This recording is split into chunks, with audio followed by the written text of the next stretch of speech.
Sziasztok mindenkinek, és üdvözlök újra itt mindenkit a csatornámon.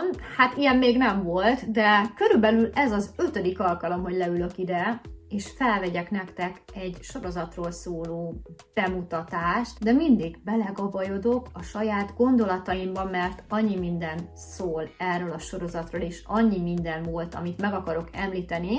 Úgyhogy most úgy döntöttem, hogy rövidre zárom, 1, nem szeretnék spoilerezni, 2 pedig, akit ezután a kis rövid bevezető után érdekel, az úgyis meg fogja nézni, és ez a sorozat nem más, mint a Szörnyetegek. Ugye az előző részben mondtam nektek, hogy ezt fogom megnézni, és hát annyira magával szippantott ez a 9 részes sorozat, ami egyébként szinkronizált is a Netflixen találjátok, hogy 3 nap alatt megnéztem. Vannak olyan részek, amik kifejezetten rövidek, és vannak hosszabb 1 órás részek is. Maga a történet egy megtörtént bűnügyi eseményen alapul. Visszamegyünk az időbe, akkor az 1989-es év augusztus 20-át kell tekintenünk a bűnügyi időpontnak, ami megváltoztatta ebben a sorozatban, illetve a való életben a Menendez fivérek életét. Lyle és a testvére, Eric, egy nagyon gazdag családban nőnek fel Beverly Hillsben a szüleikkel, egy úgymond tökéletes családi idillt láthatunk. Olyan gazdagságról beszélünk, amikor sorakoztak a Porsék az udvaron, amikor a Rolexek álltak mindenhol, szóval igazából semmilyen anyagi problémával nem küzdött ez a 2 fiú. Egy látszólag tökéletes családban élték a mindennapi amerikai életüket, majd egyik nap betelefonálnak a rendőrségre, hogy a szüleiket valaki agyonlőtte. Így indul ez a történet. 9 részen át követhetjük nyomon, hogy hogyan keresi a rendőrség azt, hogy kik voltak a gyilkosok, hogyan keverednek bele a Menendez testvérek, és hogy mi lesz a végkimenetele ennek az ügynek. Én ebben most nem megyek bele, de nagyon-nagyon tetszett az egész, viszont amit el kell mondanom, hogy az 5. rész kifejezetten hidegrázós és gyomorforgató volt, olyannyira, hogy többször le kellett állítanom azt a 29 perces részt, ha jól emlékszem, mert egyszerűen felfordult a gyomrom tőle, pedig igazából látni nem láttunk semmit, csak hallottunk. Ajánlom mindenkinek ezt a sorozatot, már csak azért is, mert nagyon-nagyon érdekes volt. Nagyon jól hozták a színészek az alakítást, és nem mellesleg 2 nagyon helyes fiú játszotta Lyle-t és Ericet, és teljesen úgy csinálták meg a sorozatot, mint mondjuk a Jeffrey Dahmerben is, hogy ugyanazokat a helyszínt, az utolsó könyvig a színészeket is úgy választották ki, hogy megfeleljenek az eredeti bűntényben szereplő embereknek, tehát hasonlítottak teljesen, úgyhogy amikor néztem ezt a sorozatot, tényleg úgy éreztem, minthogyha ők nem is színészek lettek volna, hanem a valódi emberek, akikről szólt ez a tragédia. Elmondhatnám az egész sztorit, hogy miről szólt, hogy kit gyanúsítanak, de a lényeg az, hogy az egész sztorinak egy bűntény az alapja, méghozzá az, hogy a Menendez testvérek szüleit brutálisan meggyilkolják egy vasárnapi, csendes napon Beverly Hillsben, ahol a nyugodtság van, ugye? És itt elindul a nyomozás, és elkezdik gyanúsítani a Menendez fivéreket is, és nem mondok tovább sztorit. De nagyon-nagyon jó, nézzétek meg. Az utolsó részben minden kiderül, bár maradnak nyitott kérdések a néző számára, mint ahogy nekem is maradt, ezért rögvest fogtam és megnéztem a Menendez fivérekről szóló dokumentumfilmet. Ez a dokumentumfilm most jött ki 2024-ben, és az elmúlt 35 év történéseit vette egy 2 órás filmbe bele, ami egyébként szinkronos, és azt kell elmondani róla, hogy több mint 20 órányi anyagot tartalmaz. Spoiler! Szerepel benne Eric és Lyle, igaz, hogy csak telefonbeszélgetés alapján, megtudjuk azokat a kérdéseket és azokat az érzéseket, amik a bűntény körül forogtak annak idején náluk.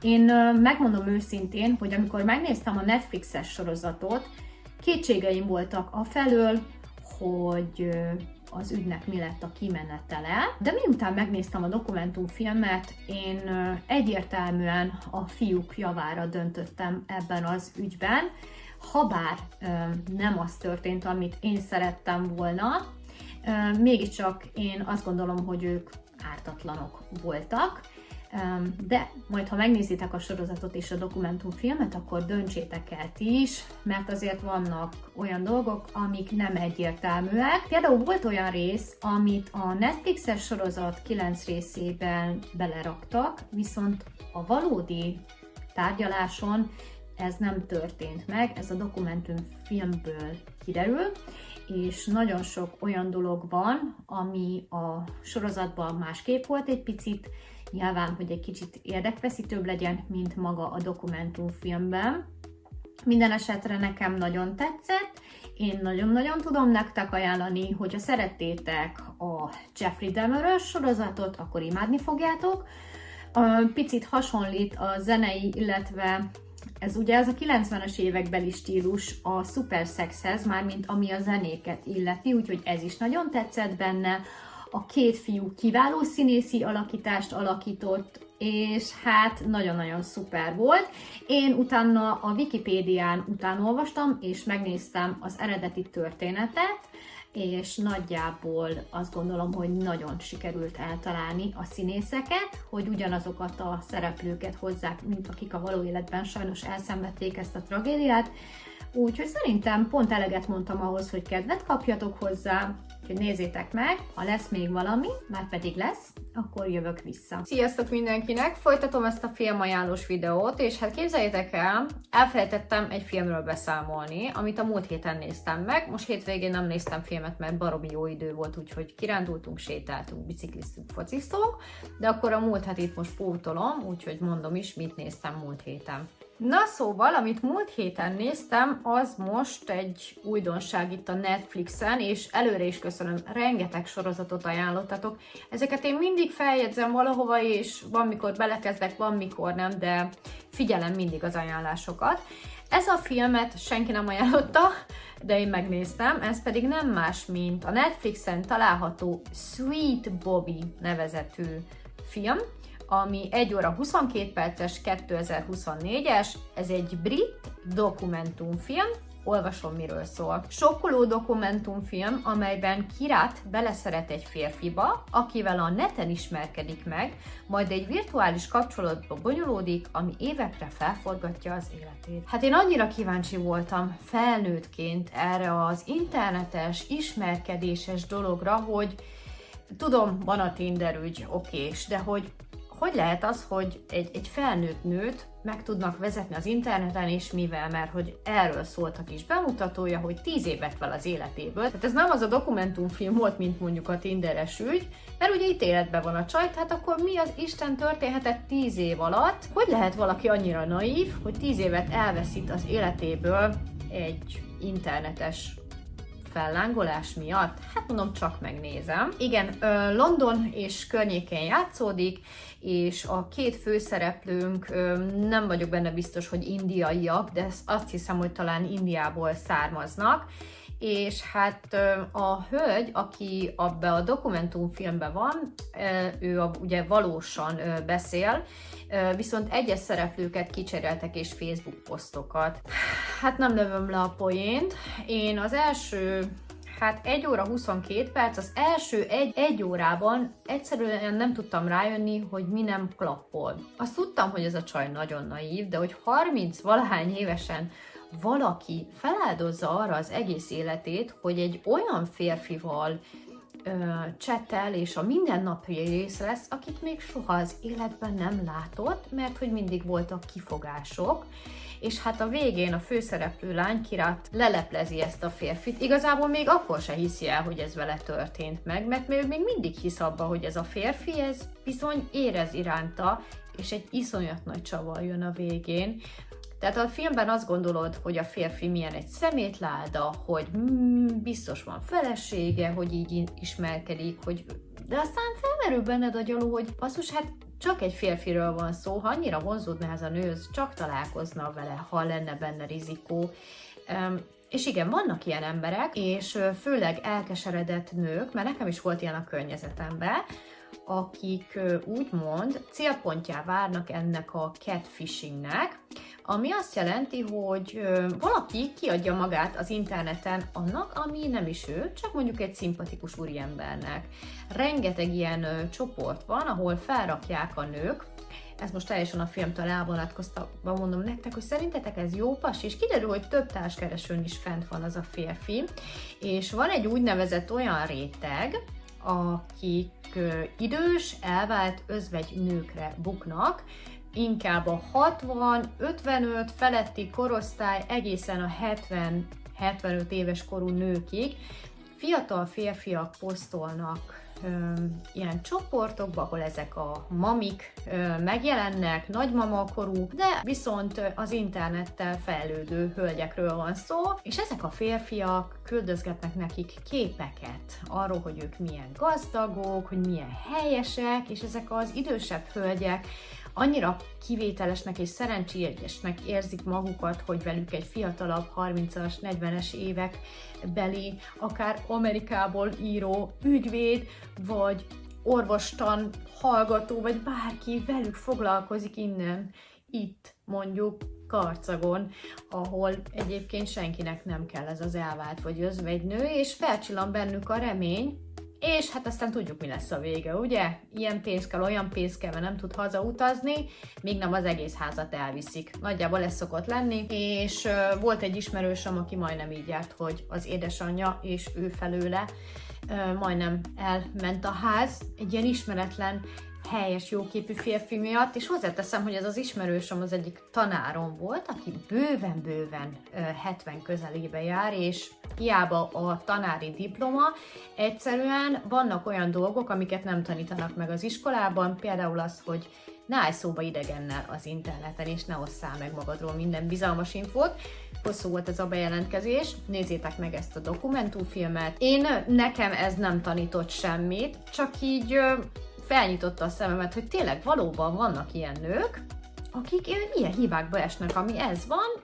Mondjuk egy ilyen buktatónak nagyon jó így megnézni, hogy tényleg aki olyan hajlamos rá, hogy már magányában keresgél társkeresőn, meg ilyesmi, megnézheti, mert úgy tanulhat belőle, de én biztos nem követtem volna el ezt a hibát, mert én azért óvatosabb vagyok azért, szóval igen.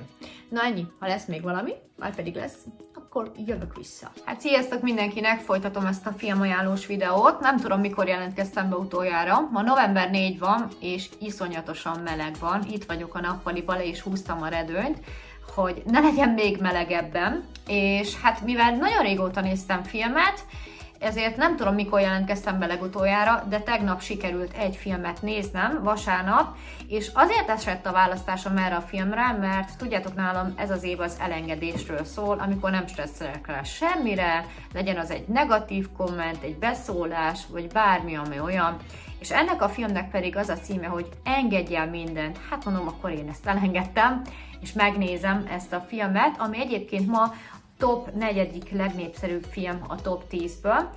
Gyorsan egy pár infó róla, ez egy svéd dráma, tényleg azt gondoltam, hogy német, na mindegy, 2024-es, 1 óra 50 perces, 16 pluszos, szexualitás és nyelvezet. Olvasom, hogy miről szól. Egy megcsömörlött anya egy utolsó erőfeszítést tesz a családja összetartására, amikor elviszi őket a tinédzser lánya rúdtánc versenyére. Ez egy nagyon egyszerű kis történet, de azt hozzá kell tennem, hogy azért végig sírtam már az utolsó 5-10 percet. Van egy család, egy 5 éves kisfiú, egy 16 éves kamaszlány, egy apuka és egy anyuka, akik elég rossz házasságban élnek, holott a fickó egyébként pszichológus és másoknak tanácsol minden jót, hogy hogyan lehet egy kapcsolatot megmenteni, mégis az övé az hát hanyatlik, és ebben nem fektet energiát. Itt a film elején már kiderül, hogy mindent az anya csinál. Ő hozza, viszi, rendezi a gyerekeket az iskolába, főz, most, takarít, hát ahogy ez szokott lenni, és apuka nulla szerepet vállal ebből az egészben. Őt nem érdekli, hogyha a gyerekek veszekednek, ha sikítoznak, ha csúnyán beszélnek, egyik fülénbe a másikon ki. Az anya rengeteg terhet visel magán, ennek ellenére azt gondolja, hogy ragaszkodik ehhez a férfihoz, mert hogy szereti. A férfi a film elején kijelenti, hogy ő el akar válni. Az anya azt mondja, hogy ő nem akar elválni, viszont majd visszatérnek erre a témára. kísérjék el a 16 éves lányukat egy ilyen rúdtánc versenyre, és akkor már 2 hét múlva meglátják, hogy mi lesz. És hát itt időközben kiderül, hogy a férfinak van amúgy egy fiatal barátnője, és hát megváltoznak a dolgok ezen a kiránduláson. Amilyen rosszul indul ez az egész, összekovácsolódnak, és az apuka rájön arra, hogy mennyire fontos az, hogy a gyerekeivel kontaktban legyen, hiszen nem is ismerte őket az elmúlt években, úgyhogy kialakítanak úgymond egy kicsit szorosabb kapcsolatot, ami az édesanyjának nagyon jól esik, és hogy mire ment ki ez az egész, és hogy végződik, akkor itt most spoiler lesz, nem tudom, jól mondtam-e. Szóval a végén kiderül, hogy az anyuka az egészet azért csinálta, mert ő amúgy rákos beteg, és meg fog halni.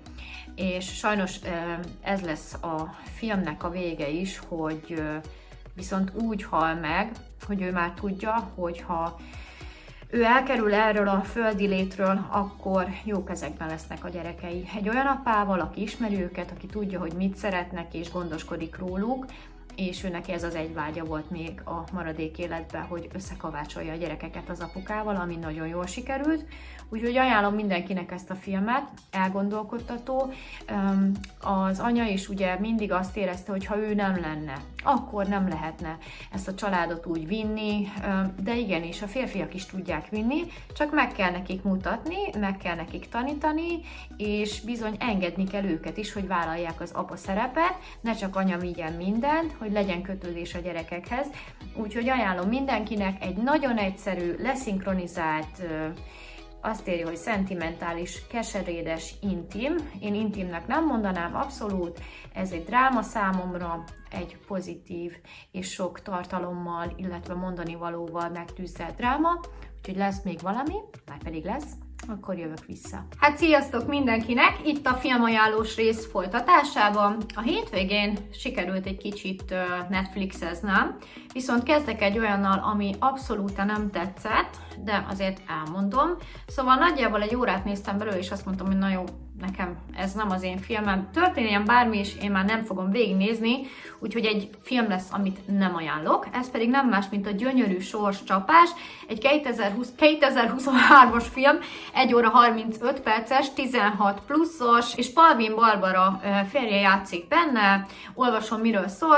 Problémás családjából elege lévén egy lány nyugis egyetemi életre vágyik, amíg meg nem ismerkedik egy nyugisnak nem éppen nevezhető sráccal, aki megrészfogadást köt vele. Nem jutottam el a fogadásig, fogalmam sincs, hogy miről szól.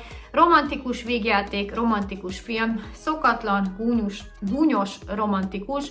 Nekem ez a film egy picit ilyen lagymatag, ilyen amerikai, tinédzseres kategória, ahol 20-as években játszódó szereplők vannak, amiknek engem a problémái úgymond már nem érdekelnek, hogy iskolai problémák vannak, hogy ki milyen egyetemre jár, szóval, hogy én már túlnőttem szerintem régen ezen a filmen, de mondom, adok neki egy esélyt, de hát nem igazán tetszett, úgyhogy tovább nem is mesélek róla, csak annyit, hogy elkapcsoltam, és mondom, akkor keresek helyette valami mást. És hát ez a valami más, ez nem volt más, mint az Egy igaz úriember című film, szintén a Netflixen található, viszont ezt is kétszerre néztem meg, mert hogy 2 órás, egy nem volt annyi időm, hogy egyben nézem meg, 2 annyira nem kötött le, hogy még rászálljak pluszba 1 órát, és akkor olvasom is nektek. A szereposztásról annyit, hogy bár nem tudom kiejteni a nevét, mert török, az a fickó játszik benne, aki a Szabóban volt a főszereplő, úgyhogy mondom, adok neki egy esélyt, mert ott nagyon-nagyon tetszett az alakítása. Szóval ebből is tudhatjátok, hogy ez egy török dráma lesz, 1 óra 50 perces, 16 pluszos, szexualitás és nyelvezet, ezt írja, illetve érzéki, intim és romantikus. És akkor olvasom is, egy elragadó férfi eszkort élete a feje tetejére áll, amikor elkezd szerelembe esni, ez pedig rádöbbenti, hogy mit is akar, és mire is van szüksége valójában. Igen, szóval a főszereplőnk, ő egy eszkort munkát végző fiú, egy férfi prostituált, aki a gyerekkori trauma miatt választotta ezt az iparágat, mert egyszerűen nem volt más lehetősége. Főleg idős nők rajonganak érte, és elhalmozzák ajándékokkal, illetve különböző tárgyakkal és pénzzel ezért a szolgáltatásért cserébe.